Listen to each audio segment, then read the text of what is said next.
কি বন্ধুরা, তোমাদেরও ফেসবুক প্রোফাইল আছে বা পেজ আছে, মানে তোমাদের ফেসবুক পেজ থাকা সত্ত্বেও তোমরা ফেসবুকের পাসওয়ার্ডটাই দেখতে পারছো না।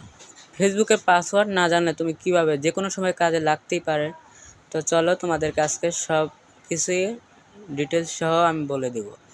তো ভিডিও স্কিপ না করে একটা লাইক করে দিও, তাহলে ভিডিও আগ্রহ বাড়ে। তো চলো শুরু করা যাক। সবার প্রথমে তোমাদের সেটিং অপশনে চলে যেতে হবে। সেটিংয়ে যাওয়ার পরে তোমাদের যে কোনো মোবাইলে প্রাইভেসি নামে একটা অপশন পাবে, ওখানে ঢুকে যাবে। ঢুকে যাওয়ার পরে তোমাদের auto file service from Google, এটা ক্লিক করতে হবে। ক্লিক করার পরে গুগল পাসওয়ার্ড ম্যানেজার বা পাসওয়ার্ডও লেখা থাকতে পারে, তুমি ওটার উপরে ক্লিক করবে। গুগল পাসওয়ার্ড ম্যানেজারে ক্লিক করার পরে এরকম একটা অপশন আসবে।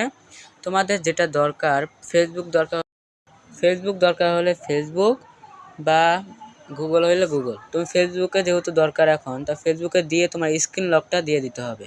স্ক্রিন লকটা দেওয়ার পরে তোমার পাসওয়ার্ডটা শো করবে। তুমি যদি চাও পাসওয়ার্ডটা দেখতে, তাহলে চোখের মতো যে অপশনটা থাকে ওইখানে ক্লিক করলে তোমার পাসওয়ার্ডটা কিন্তু দেখাবে। তো ওখানে ক্লিক করবে, তাহলে দেখবে পাসওয়ার্ড দেখতে পারবে। এই ছিল ভিডিও। আর তোমার ভিডিওটা ভালো একটা শেয়ার করে দিও, আর একটা লাইক করে দিও, সাবস্ক্রাইব করে দিও এরকম ভিডিও পেতে চাইলে। আল্লাহ হাফেজ।